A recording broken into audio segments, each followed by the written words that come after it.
सिन्दूरारुण विग्रहां त्रिनयनां माणिक्यमौलिस्फुरत्तारानायकशेखरां स्मितमुखीमापीनुवक्षोरुहां पाणिभ्यामलिपूर्णरत्नचस्कं रक्तोत्पलं बिभ्रतीं सौम्यां रत्नघटस्थरक्तचरणां ध्यायेत्पराम् अम्बिकाम् अरुणां करुणातरङ्गिताक्षीं धृतपाशाङ्कुशपुष्पबाणचापाम् अणिमादिभिरामृतामयूखैः अहमित्येव विभावये भवानीं ध्यायेत् पद्मासनस्थां विकसितवदनां पद्मपत्रायताक्षीं हेमाभामपीतवस्त्रां करकलितलसद्येम पद्माम्बराङ्गीं सर्वालङ्कारयुक्तां सततमभयदां भक्तनम्रां भवानीं श्रीविद्यां शान्तमूर्तिं सकलसुरनुतां सर्वसम्पत्प्रदात्रीं नारायणी नमोस्तुते। ललिता सहस्रनाम सौभाग्य भास्कर भाष्य की श्रृंखला में हम भगवती के प्रारंभिक 262 नाम देख चुके थे और साथ ही परिभाषा श्लोक क्रमांक 14 भी हमने देखा। अब क्रमशः आज हम भगवती के 263 से 267वें नाम तक देखेंगे, तो उनका पाठ कर लेते हैं। सर्वावस्था विवर्जिता सृष्टिकर्त्री ब्रह्म रूपा गोप्त्री गोविंद रूपिणी, ये 5 नाम हैं। तो इसमें 263वां नाम है सर्वावस्था विवर्जिता। इस नाम का भाष्य करने से पहले भाष्यकार 2 पंक्ति में इस नाम की भूमिका देते हैं। कहते हैं अस्ति पंचमी जीवस्य अवस्था, कहते जीव की एक 5वीं अवस्था भी है। तस्याश्च रूढ़्या नामांतराभावात् तुर्यावस्थामतिक्रांतत्वात् तुर्यातीता इति एव यौगिको व्यवहार इत्याशयेनयाः। कह रहे हैं कि वह जो अवस्था है वह वस्तुतः तुर्यातीत से अतिक्रांत है, वह वस्तुतः तुर्य अवस्था से अतिक्रांत है। इस दृष्टि से उसको तुर्यातीत अवस्था कहते हैं। और इसी यौगिक व्यवहार की दृष्टि से, इसी आशय से क्या कह रहे हैं, वो अगला नाम सर्वावस्था विवर्जिता कह रहे हैं। कौन कह रहे हैं? भगवान हयग्रीव अगस्त्य मुनि से सर्वावस्था विवर्जिता नाम कह रहे हैं। भाष्यकार जी उसका रहस्य खोल रहे हैं, कहते हैं सर्वेति। अब इस जो है सर्वावस्था विवर्जिता नाम का भाष्य करते हैं। तुर्यावस्थाम अतिक्रांते पुरुषे परार्थमिकावस्थात्रयातिक्रमस्यावश्यकत्वात् सर्वाभिः चतस्रभिः अवस्थाभिः विशेषेण पुनरावृत्त्याभावपूर्वकं वर्जितो रहितो जीवः तुर्यातीतः तत्समष्टि व्यष्टि अभेदात् इयम् अपि सर्वावस्था विवर्जिता इति अर्थः। यहाँ इन्होंने सर्वावस्था विवर्जिता का अर्थ ही कहा कि तुर्यातीत अवस्था से अतिक्रांत होने से तो जीव की जो अन्य अवस्थाएं हैं, माने जागर स्वप्न सुसुप्ति, ये अवस्थाएं भी क्या है, आवश्यक रूप से अतिक्रांत हो जाती हैं। और इस प्रकार विशेष रूप से जो चारों अवस्थाएं हैं उनके साथ में जीव का पुनरावृत्ति का अभाव हो जाता है। माने जो जीव है वो तुर्य अवस्था के आभोग के साथ में जब एकीभूत हो जाता है, तुर्य अवस्था के साथ जब उसकी दृढ़ता हो जाती है, तो वह तुर्यातीत पथ पर आरूढ़ हो जाता है। ऐसा ही आगे कहेंगे। और तुर्यातीत पथ पर आरूढ़ होने का अर्थ ये है कि जागर स्वप्न सुसुप्ति और तुर्य, इन चारों अवस्थाओं में उसकी पुनरावृत्ति का ना होना। तो यहां पर इन्होंने बोल दिया कि पुनरावृत्ति अभाव पूर्वकम वर्जितो रहितम जीवस्य तुर्यातीतः, कि जो नीचे की 4 अवस्थाएं हैं, जागर स्वप्न सुसुप्ति और तुर्य, जब इन अवस्थाओं में जीव का अवरोहण नहीं होता तो वह तुर्यातीत पद पर आरूढ़ माना जाता है। अब इस तुर्यातीत पद का ये लक्षण कह रहे हैं, समष्टि व्यष्टि अभेदात इयम, कि ये जो तुर्यातीत पद है ये यहाँ क्या नहीं है, समष्टि और व्यष्टि का भेद नहीं है, यहाँ समष्टि और व्यष्टि का अभेद है। तो ये इसका क्या है, लक्षण है। अभी अभेद होने के कारण अब इसको सर्वावस्था विवर्जिता कह दी, क्योंकि बाकी अवस्थाओं में समष्टि व्यष्टि बताई गई। जैसे जागर दशा में देखिए, तो जागर दशा का जो अभिमानी जीव है वो क्या होता है, विश्व, ठीक है, उसकी समष्टि वैश्वानर। स्वप्नावस्था का अभिमानी, उसकी समष्टि हिरण्यगर।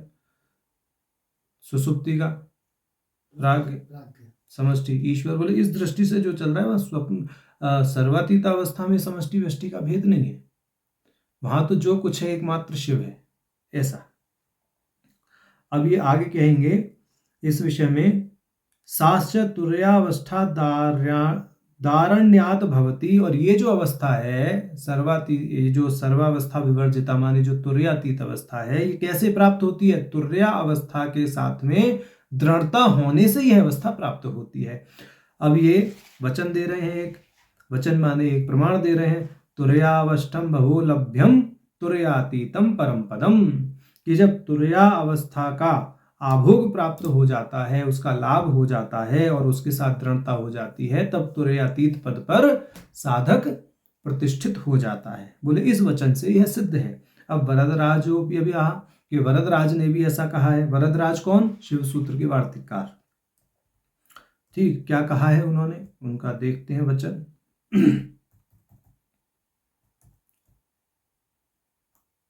वो कहते हैं, तुरया अभ्यास प्रकर्षेण तुरयातीतात्मकं पदम संप्राप्तः साधकः साक्षात् सर्वलोकांतरात्मना तुल्यः शिवेन चिन्मात्र स्वच्छंदानंदशालिना। सीधा सीधा अर्थ है कि तुरया अभ्यास के प्रकर्ष से, माने जब तुरय अवस्था का अभ्यास दृढ़ हो जाता है, तो उस यहाँ प्रकर्ष का अर्थ क्या है? दृढ़ता। तो जब तुर्य अवस्था का अभ्यास दृढ़ हो जाता है तो तुर्यातीतात्मकम पदम माने तुर्यातीत पद की प्राप्ति होती है, सर्वावस्था विवर्जित पद की प्राप्ति होती है, चारों अवस्थाओं से अतीत पद की प्राप्ति होती है, ऐसा कहने का अर्थ है। और संप्राप्त साधक साक्षात सर्वलोकांतरात्मना, और जो साधक इस अवस्था को प्राप्त हो जाता है वह साक्षात सभी लोकों का स्वामी हो जाता है। सर्वलोकांतरात्मना माने सभी लोगों का अंतरात्मा हो जाता है, सभी ब्रह्मांडों का स्वामी हो जाता है, ऐसा कहने का भाव है। अब तुल्य है शिवेन, और शिव के समान हो जाता है, चिन्ह मात्र हो जाता है, स्वच्छंद आनंदशालिनः, और स्वच्छंद आनंदशाली हो जाता है, ऐसा ये कह रहे हैं। अब आगे कहेंगे, पंचम दशापन्नस्य स्वरूप कथनाय सूत्रत्रयम्। अब ये शिव सूत्र को यहाँ पर उद्धृत करेंगे, कौन? भास्कर राय जी, कि इस पंचम दशापन्न स्वरूप जिस साधक को प्राप्त हो जाता है, यानी जो पंचम दशापन्न साधक है, उसके स्वरूप का कथन आगे के 3 सूत्रों में कहा गया है। कौन से सूत्र? शिव सूत्र। कौन कौन से सूत्र हैं वो सुनिए। तीसरे उन्मेष में है, शरीर वृत्ति व्रतम कथा जपः दानम आत्मज्ञानम इति। बोले ये 3 सूत्र हैं, 3:27, 3:28, 3:29, माने तीसरे उन्मेष का 27वां सूत्र, 28वां सूत्र और 29वां सूत्र शिव सूत्र के। तो शरीर वृत्ति व्रतम कि माने जो पंचम दशा में प्रवेश कर जाता है साधक, उसकी शरीर की वृत्तियां ही उसका व्रत है, माने वह अपने शरीर से जो कुछ कर रहा है वही उसका व्रत है। कथा जपः, जो भी वह अभिलाप कर रहा है, जो भी वह बोल चाल रहा है, वही उसका जप है। दानम आत्मज्ञानम, और जो वो आत्मज्ञान दूसरों को दे रहा है वही उसका दान है। ठीक, स्वात्म अनुसंधान रूप शिव पूजा साधनत्वात् शरीर धारणम व्रत रूपम न तुच्छम, अतएव भट्टोत्पलेन शरीर धारणम प्रार्थितम। ये कह रहे हैं कि वह अपना आत्म अनुसंधान करता रहता है। ठीक है, वो जो अपना आत्म अनुसंधान करता रहता है, और आत्म अनुसंधान करते करते वह जो कुछ भी कर रहा है वही शिव की पूजा है। शरीरधारी जो पंचम दशापन्न जीव है, उसके शारीरिक कृत्य ही शिव की पूजा है, वही उसका शरीर धारण करना व्रत बन जाता है, वही व्रत रूप हो जाता है, क्योंकि वह उस शरीर के माध्यम से जो कुछ भी क्रिया कर रहा है वह शिव की पूजा सपर्या अर्चना से अभिन्न है। ठीक है, न तुच्छम, इससे इतर नहीं है, माने उसका कोई भी कृत्य जो है वह शिव अर्चना से तुच्छ नहीं है। अतएव भट्टोत्पलेन शरीर धारणम प्रार्थितम, तो इस शरीर धारणम के प्रति भट्टोत्पल जी ने क्या कहा है? इन्होंने कहा है, अंतर उल्लिसत स्वच्छ शक्ति पीयूष पोषितम भवत पूजोपभोगाय शरीरमिदम अस्तु में, कि मुझे एक ऐसे शरीर की प्राप्ति हो जो इसकी यानी परमात्मा की पूजा के लिए उपयुक्त हो और जिसमें अंतर उल्लसित स्वच्छ शक्ति पीयूष से जो पोषित हो रहा हो। यहाँ पर ये जो प्रथम पंक्ति है ना, अंतर उल्लसित स्वच्छ शक्ति पीयूष पोषितम, ये पूरी पंक्ति पंचम दशा को लक्ष्य कर रही है। माने जो तुरीय दशा का आभोग है, जो यहाँ पर शक्ति पीयूष पोषितम पद है ना, यही बता रहा है कि यहाँ पर ये आनंद उल्लास जो है ये शक्ति पीयूष के कारण है। और ये शक्ति पीयूष तुरीय दशा के साथ दृढ़ता प्राप्त होने के बाद तुर्यातीत पद पर अवस्थित होने की दशा में ही प्राप्त होता है। तो ऐसा शरीर प्राप्त हो जाए मेरे को जो सदैव शक्ति पीयूष से आपलिप्त हो, और मैं ऐसे शरीर से जो कुछ भी करूं, हे प्रभु वो तुम्हारी आराधना ही हो। ऐसा उत्पल देव जी कह रहे हैं, माने उनके प्रमाण को यहाँ पर ले रहे हैं, उनके कहे हुए वाक्य को प्रमाण ले रहे हैं। इति के स्वैलाभिलाप मात्रम, जबकि उनका जो अभिलाप होता है ऐसे साधकों का, वह जप होता है। तच्चित्तस्य सत्यग्राहित्वात्, क्योंकि पंचम दशापन्न जो साधक हैं उनके चित्त की सत्यग्राहिता होती है। सत्यम ज्ञानम अनंतम ब्रह्म, सत्य और ब्रह्म में कोई अभेद नहीं है। तो चूंकि उनके चित्त में सत्यग्राहित्व है, सत्य ही सदैव वहां उल्लसित हो रहा है, तो जो कुछ भी वो बोलेंगे चित्त से जो अभिर्भूत होगा वाणी के माध्यम से, वह भी सत्य ही होगा, वह भी ब्रह्म रूपी होगा, वह भी परम शिव रूपी होगा। तदुक्तम योग सूत्र द्वय निर्विचार वैशारद्यध्यात्म प्रसाद, और दूसरा सूत्र ऋतंभरा तत्र प्रज्ञा इति। बोले योग सूत्र में ये जो दो सूत्र कहे गए हैं इनका भी अभिप्राय ऐसा ही है। अब आगे कहते हैं, एक श्रुति वाक्य दे रहे हैं, यद्धि मनसा ध्यायति तत्वाचा वदति इति श्रुत्या तदुक्ते सर्वस्यापि यथार्थ रूपत्वेन मंत्र रूपत्वात्, कि ऐसा साधक जो पंचम दशा में प्रतिष्ठित है, वो जो भी अपने मन से सोचता है, ध्यान करता है, वही तद वाचा वदति, वही अपनी वाणी से बोलता है। क्यों? क्योंकि पहले ही बोल दिया, तच्चित्तस्य सत्यग्राहित्वात्, क्योंकि उसके चित्त की सत्यग्राहिता है। सत्यम ज्ञानम अनंतम ब्रह्म की दृष्टि से जो उसका चित्त है वह सत्य से आपलिप्त है, परम ब्रह्म के साथ एकीभूत हो चुका है, परम शिव के साथ एकीभूत हो चुका है। इसलिए सर्वस्यापि यथार्थ रूपत्वेन मंत्र रूपत्वात्, कि वह जो कुछ भी बोलता है अपनी वाणी से, जो मन में सोचता है वही वाणी से बोलता है। तो उस दृष्टि से जो भी उसने मन में सोचा सत्यग्राहित्व के कारण, और वाणी से जो बोला वह सत्य ही बोला, यानी हर एक शब्द उसका परम शिव का नाम ही है। वो अपने मुख से कुछ भी बोलता है वह परम शिव का नाम मात्र है। तदुक्तम योग वासिष्ठ है। योग वासिष्ठ में क्या कहा है उसका यहाँ प्रमाण देते हैं, सदा संतो अभिगंतव्या यद्य उपदिशन्ति नो याहि स्वरेक कथास्तेषाम उपदेशा भवन्तिता। ये कह रहे हैं कि सदा ही जो संत हैं उनकी सेवा करनी चाहिए, चाहे वो उपदेश दें या ना दें। क्यों? क्योंकि उनका साधारण वार्तालाप ही उपदेश हो जाता है, प्रवचन हो जाता है। अब कहते हैं इति परेभ्य आत्म उपदेश एव ज्ञानम, तो ये तो इन्होंने दो सूत्रों की व्याख्या कर दी, शरीर वृत्ति व्रतम और कथा जप। अब तीसरा सूत्र जो दानम आत्मज्ञानम है उसकी यहाँ पर व्याख्या कर रहे हैं। परेभ्य आत्म उपदेश एव ज्ञानम, दूसरों को जो आत्म उपदेश देता है वही उसका क्या है? दान है। तदुक्तम कृष्णदासेन, कृष्णदास कौन है? वरदराज जी, जिन्होंने शुभ सूत्र का वार्तिक किया, ये उनका अपर नाम है। कृष्णदास और वरदराज एक ही व्यक्ति है। कहते हैं कि प्रोक्त चैतन्य रूपस्य साक्षात करणात्मनः यत्तज ज्ञानम तदेवास्य दानम यत्तेन दीयते, कि जिसकी चैतन्य रूप के साथ में एकता हो गई, जो साक्षात चैतन्य स्वरूप हो गया, जिसका अंतःकरण परमात्मा के साथ एकीभूत हो गया, वह व्यक्ति दूसरों को जो ज्ञान देता है वही उसका दान है। क्यों? क्योंकि वह जो बोलेगा वह परम शिव से अभिन्न ही बोलेगा। उसकी परम शिव के साथ, उसकी परमात्मा के साथ, भगवती संवित के साथ, चिति के साथ इतनी एकता रहेगी कि वह उस एकता से कभी च्युत होगा ही नहीं।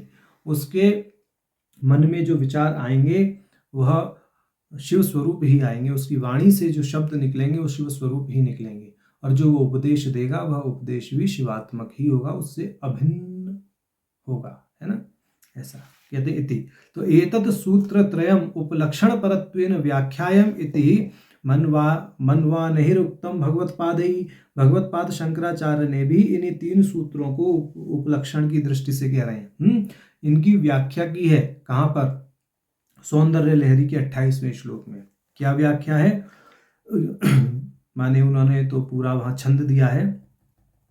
जपो जल्पः शिल्पं सकलमपि मुद्रा विरचनं गति प्रादक्षिण्यं भ्रमणमशनाद्याहुतिविधिः प्रणामः संवेशः सुखमखिलम् आत्मार्पणदशा सपर्यापर्यास्तव भवतु यन्मे विलसितम्। वही कहा कि भाई जपो जल्पः शिल्पम सकलम अपि मुद्रा विरचनम, कि जो मेरा बोलना है वह मंत्र के समान है। शिल्पम सकलम अपि मुद्रा विरचनम, और समस्त शिल्प ही क्या है? मुद्राओं का बनाना है। गति प्रादक्षिण्यम, जो मेरा सामान्य चलना फिरना है वह क्या है? आपकी प्रदक्षिणा है। भ्रमण वशनाद्याहुति विधि, और जो खाना पीना है वह आहुति के समान है। प्रणामः संवेशः, और जो मेरा सोना है वह प्रणाम के समान है। सुखम अखिलम आत्मार्पण दशा, और जो समस्त सुख है वह आत्मार्पण की दशा है। सपर्यापर्यास्तव भवतु यन्मे विलसितम, और इस प्रकार जो भी हमारी चर्या है भगवती वह तो तेरा पूरा विलास है, पूजा विलास है, ऐसा भगवान शंकराचार्य जी ने कहा है। अब वरदराज जी ने भी अपने वार्तिक में इसको स्पष्ट कर दिया। क्या? इति प्रोक्तम व्रतम कुर्वन् जपम चर्याश्च पालयन् शिवतुल्य सदा स्वात्मा शिवाराधन तत्परः अयमेव महायोगी महामंत्र धुरंधरः अन्तेवासी जनस्यांतः तत्वबोधकः। कि वरदराज जी कह रहे हैं कि इस प्रकार बताए को, माने जो कुछ अब तक बताया गया है कि व्रतचर्या जप को जो व्यक्ति करता है वह शिव तुल्य है, क्योंकि वह सदैव शिव आराधना में तत्पर है और आत्मा के साथ एकीभूत होकर रहता है। वह महायोगी है, महामंत्र धुरंधर है। महामंत्र किसे कहते हैं? शक्ति सूत्र में मंत्र के विषय में बताया था ना। हाँ, मंत्र वीर्य का अनुभव, यानी उस संवित का अनुभव हो जाना। महाहृद, जो महान आनंद का सागर है, उसके साथ एकीभूत हो जाना, मंत्र वीर्य का लाभ हो जाना, वही यहाँ पर महामंत्र धुरंधरा वही कहा गया है। ठीक है। और क्या है? अपने शिष्यों को अंतेवासिन जनस्यांतः तत्वतः तत्वबोधकः, उन अपने शिष्यों को तत्वबोध कराता है, यथार्थ तत्वबोध करवाने वाला होता है। तो ऐसा यहाँ कहा। अब ये प्रश्न ये उठता है कि भाई सर्वावस्था विवर्जिता में तो यहाँ भगवती को लक्ष्य ना करके साधक के लक्ष्य करके यहाँ पे भाष्य कर दिया भाष्यकार जी ने। ठीक, तो हम भगवती का नाम कैसे संतुष्ट हों कि भाष्यकार ने क्या भाष्य किया है? तो इसका अर्थ ये है कि सर्वावस्था विवर्जिता में जो सर्वावस्था परे, यानी सभी अवस्थाओं से परे जिस चेतना को लक्ष्य किया गया है, तो जो तुर्यातीत पद पर जो साधक प्रतिष्ठित होते हैं वह साधक उस चेतना से अभिन्न होते हैं, उस भगवती से अभिन्न होते हैं। तो साक्षात, अब जैसे सुनिए, एक हम आपको विशेष बात बताते हैं। जो पूर्ण अभिषिक्त साधक होते हैं श्री विद्या में, वह साक्षात भगवती स्वरूप होते हैं। पूर्ण अभिषेक ऐसे ही नहीं होता है, ये बच्चों का खेल नहीं है। तो पूर्ण अभिषेक तभी होता है जब साधक उस तुर्यातीत अवस्था या तुर्य अवस्था के साथ में दृढ़ता को प्राप्त कर ले, तभी उसका महाअभिषेक किया जाना चाहिए, पूर्ण अभिषेक किया जाना चाहिए, अन्यथा नहीं। तो चलते फिरते का पूर्ण अभिषेक नहीं होता है। ठीक, तो ऐसे साधक ही साक्षात भगवती स्वरूप होते हैं, वह किसी को प्रणाम भी नहीं करते। भास्कर राय जी का जो ये क्या कहते हैं भाष्य है, सौभाग्य भास्कर भाष्य है ललिता सहस्त्र नाम का, इसके प्रारंभ में ही कथा दी हुई है। जो लेखक हैं जिन्होंने इसका ये क्या किया है, संपादन किया है ग्रंथ का, उन्होंने वहाँ पे पूरी कथा दी है, उनकी आत्मकथा। तो वहाँ पे बताया कि वह तो प्रणाम नहीं करते थे। एक दंडी स्वामी रोज निकल के जाते थे, तो उनके कहीं अहंकार उनका उठ गया, बोले भैया हमको प्रणाम क्यों नहीं करते हैं? तो भास्कर राय जी से पूछा, बोले मैं तो आपके भलाई के लिए ही प्रणाम नहीं करता हूँ। बोले इसमें मेरी क्या भलाई होगी? बोले दिखाइए, अभी बताता हूँ। कहा अपना दंड यहाँ टांग दीजिए। उन्होंने दंड टांगा, भास्कर राय जी ने दंडवत प्रणाम कर दिया, दंड 3 खंडों में टूट गया। बोले इसलिए हम आपको प्रणाम नहीं करते हैं, कारण है कि जो भगवती महाषोडशी में दीक्षित है, पूर्ण अभिषिक्त है, वह साधक साक्षात भगवती स्वरूप होते हैं। तो उस दृष्टि से ये कथा हमने प्रारंभ में भी बताई, जब इसको हमने प्रारंभ किया था ललिता सहस्रनाम को, तब भी बताई थी, तो वहां देख लेना। अभी आगे प्रकरण चला रहे हैं तो वहीं आते हैं। तो सर्वावस्था विवर्जिता जो नाम है वो साधक को लक्ष्य करके भाष्य किया भाष्यकार जी ने। उसका कारण यही है कि साधक की उस अवस्था में भगवती के साथ क्या होती है? अभिन्नता होती है। तो जो भगवती हैं वही चेतना के रूप में अभिव्यक्त हैं ऐसे साधकों में, वही विशुद्ध चेतना है। शरीर वृत्ति व्रतम कथा जप और दानम आत्मज्ञानम दृष्टि से जो 3 सूत्र बताए गए, ठीक है, इन तीनों सूत्रों में जो लक्ष्य किया गया है वो ऐसे साधक को ही तो किया गया है जिसकी सारी की सारी जो लौकिक वृत्तियां हैं वह शमित हो गई हैं, और जो अलौकिक पद पर प्रतिष्ठित हो गया है। अलौकिक पद भगवती से अभिन्न है। तो माने ऐसी भगवती जो तुर्यातीत पद के माध्यम से जो कही गई हैं, सर्वावस्था विवर्जिता पद के माध्यम से जो कही गई हैं, वह ऐसे साधकों में चिति के रूप में अभिव्यक्त रहती हैं जो तुर्यावस्था के साथ दृढ़ता को प्राप्त करके तुर्यातीत पद पर अवस्थित हो जाते हैं। तो इस दृष्टि से कहा गया है ये नाम, है ना। अब आगे 264वां नाम। अब उससे पहले कहते हैं, भूमिका दे रहे हैं 264वें नाम से पहले भाष्यकार जी, एवं अविद्यावशीकृतस्य जीवस्य पांच विध्यम उक्त्वा, कि ये अब तक जो हमने नाम कहे 5 अवस्थाओं के आधार पर, ये तो अविद्या के वशीकृत जो जीव है उसकी पंचविध अवस्थाओं को आधार बनाकर कहे गए माने हैं।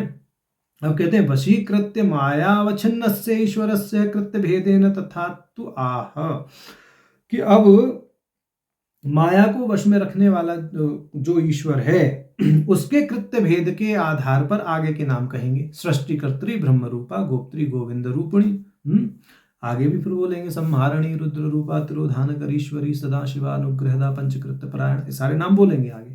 तो आज तो हम यही करेंगे, सृष्टिकर्त्री ब्रह्म रूपा, गोप्त्री गोविंद रूपिणी।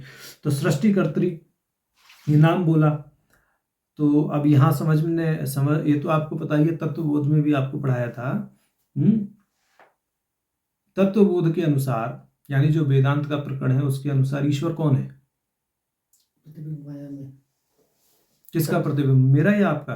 ब्रह्म का प्रतिबिंब। हाँ, सत्व प्रधान माया में जो, हाँ, ये सत्व प्रधान माया में जो ब्रह्म प्रतिबिंबित होते हैं वह ईश्वर है। तो अब वही कह रहे हैं ये, बोले अब यही जो ईश्वर है, जो सृष्टि के अभिन्न निमित्त उपादान कहे गए, किसके बल से? माया के बल से।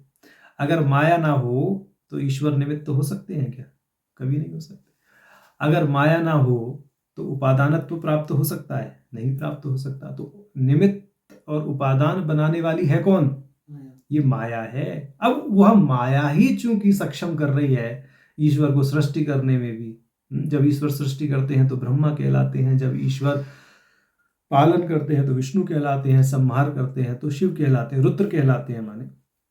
और ये तीनों ही कृत्य हो किसके कारण रहे हैं? माया के कारण। औपाधिक है ये, ब्रह्मा विष्णु महेश उपाधियां हैं।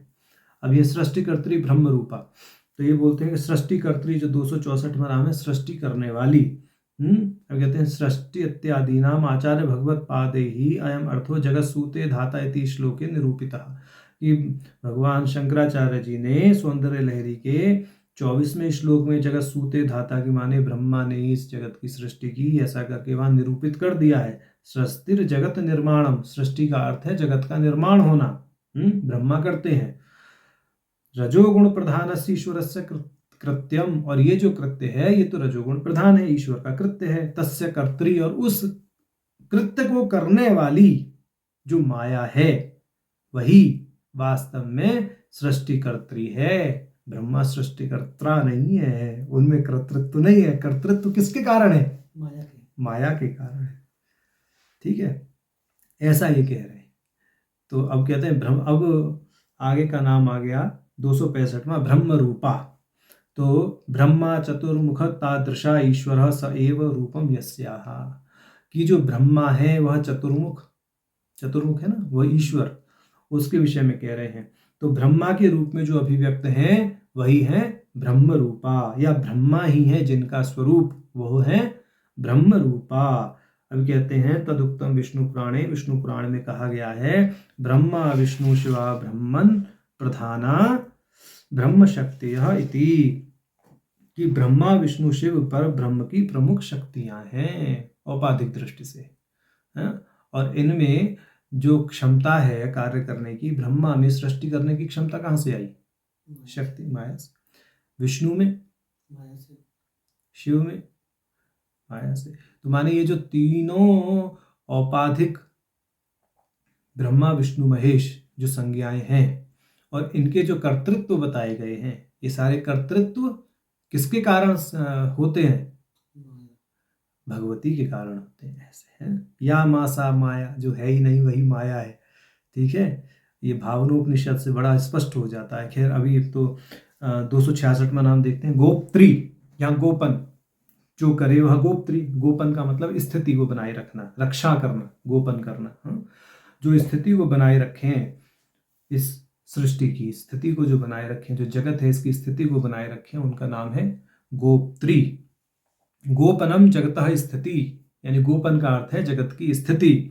साश्च सत्व गुण प्रधानस्य ईश्वरस्य कृत्यम, ये जो है सत्व गुण प्रधान ईश्वर का कृत्य है। तस्य कृतृत्वात् गोप्त्री, उस कृत्य को करने के कारण भगवती का नाम गोप्त्री कहा गया है। समझ में आया? तो इस सृष्टि का जो कर्तृत्व है वह भी, यानी जो गोप्तृत्व है वह भी भगवती के कारण ही है। जो विष्णु इसका गोपन करते हैं या इसकी स्थिति करते हैं वह भी। अब उस दृष्टि से, यानी अब विष्णु को लक्ष्य करके, गोविंद को लक्ष्य करके गोविंद रूपिणी 267वां नाम कह रहे हैं। तो गोविंद यानी विष्णु ही है जिनका स्वरूप वो हो गई कौन? गोविंद रूपिणी। पहले भी एक नाम आया था, करांगुली नखोत्पन्न नारायण दशाकृति। भगवान नारायण के 10 अवतार जिनकी उंगलियों के नाखूनों से ही हो गए। ठीक है, अवतार भी उनकी नाखूनों का इतने चुटकी बजा के हो गए, ऐसा समझिए। ठीक है, तो गोविंद के रूप में भी वही अभिव्यक्त हैं। अच्छा, एक कहाँ था वो? तंत्र राजतंत्र 34वां पटल या 36वां पटल है, विस्मरण हो गया हमें। वहां पे कहा गया है कदाचित ललिता आद्यापुम रूपा कृष्ण विग्रह। जो भगवती हैं ललिता, वह पुरुष रूप में, जब पुरुष रूप में अभिव्यक्त होती हैं तो कृष्ण के रूप में ही अभिव्यक्त होती हैं। तो गोविंद रूपिणी यहाँ कह रहे हैं। यहाँ गोविंद का अर्थ वैसे विष्णु लिया गया है, विष्णु और कृष्ण में अभेद ही है। तो कहते हैं गोविंद तादृश ईश्वरो विष्णु सएव रूपमस्याः, यानी गोविंद ही है जिनका स्वरूप, विष्णु ही है जिनका स्वरूप, उनका नाम है गोविंद रूपिणी। तथाश्च हरिवंश नारद वाक्यम, हरिवंश पुराण में नारद जी कहते हैं प्रकृत्या परमो भागव माँ देवी यशस्विनी व्यक्तम सर्वमयो विष्णु स्त्री संज्ञो लोक भावना। वही बात आ गई जो तंत्र राजतंत्र की थी, प्रकारांतर से वही कह रहे हैं कि प्रकृति के प्रथम स्तर में जो महान देवी हैं वह उमा कहलाती हैं और उनकी दूसरी अभिव्यक्ति विष्णु है। ब्रह्मांड का रक्षक सर्वशक्तिमान सर्वज्ञ स्त्री संज्ञक को ही बताया गया है। माने जो इस ब्रह्मांड का रक्षक है वह सर्वशक्तिमान सर्वज्ञ है और वह परमचिति संविद है, यानी स्त्रीलिंग में कहा गया है। संविद स्त्रीलिंग है ना, ऐसे कहते इति गोविंद पद निरुक्ति विष्णु भागवते। विष्णु भागवत में गोविंद पद की निरुक्ति क्या गई है उसको कहते हैं अहम इंद्रो हि देवानाम त्वं गवाम इंद्र गताम गतः गोविंद इति नामना त्वां भुवि गस्यन्ति मानवः। विष्णु भागवत में कह रहे हैं कि मैं देवताओं का स्वामी हूँ, तुम गोवंश के, गोकुल के, गो माने एक इंद्रिय के भी होते हैं, गो समूह के इंद्रियों के अधिष्ठाता हो, इंद्रियों में व्याप्त चेतना हो। कहने का अर्थ ये है अब तुम्हें संसार में मानवों के द्वारा गोविंद नाम से जाना जाएगा। माने इस शरीर में जो इंद्रियां हैं उन्हें गो कहते हैं। गो समूह माने इनके अंदर जो रहने वाली चेतना है, इन इंद्रियों को जो क्या करती है, विंदित करती है, वो चेतना ही भगवती है, ऐसा भी यहाँ पर अर्थ कर दिया। अब महाभारत का एक यहाँ पर श्लोक दे रहे हैं, भारते मोक्ष धर्मेपि नष्टाम च धरणीम पूर्वम विंदम वै गुहागताम गोविंद इति तेनाहम देवैहि भाग्यवीर अभिष्टुतः।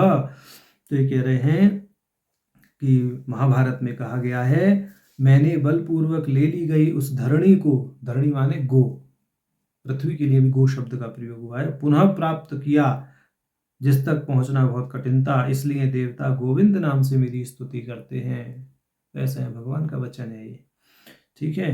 तो भगवती के पुम रूप में और स्त्री रूप में क्या है, अभेद मानते हुए यहाँ पर भगवान के वचन को ही जो है प्रमाण के रूप में उद्धृत कर दिया है भाष्यकार जी ने। अब कहते हैं इति हरिवंशे भी, अब हरिवंश पुराण में एक स्थान पर और कहा गया है क्या, गौरेशा तु तथा वाणी तांश्च विद्यते भवान गोविंदस्तु ततो देव मुनि भी कथ्यन्ते भवान इति।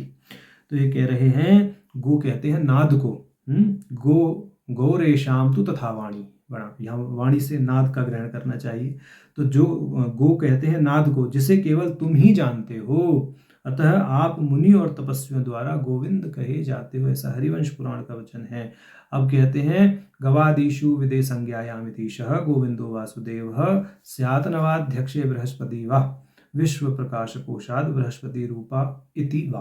कहते हैं गोविंद पद का एक अर्थ वासुदेव है, दूसरा अर्थ बृहस्पति है, माने जो गुरु के रूप में अभिव्यक्त हैं वह भगवती भी गोविंद रूपणी कहलाती हैं, क्योंकि गुरु ही स्थिति करता है, गुरु ही स्थिति करता है, वह शिष्यों को एक स्थिति में लाता है, वह उनका गोपन करता है, उनका रक्षण करता है। इसलिए आप साक्षात गुरु रूपणी हैं, गोविंद रूपणी हैं। बृहस्पति को यहाँ गुरु का पर्याय समझना चाहिए, ठीक है। तो इस प्रकार हमने 263, 64, 65, 66, 67 नाम तक का आज भाष्य देखा।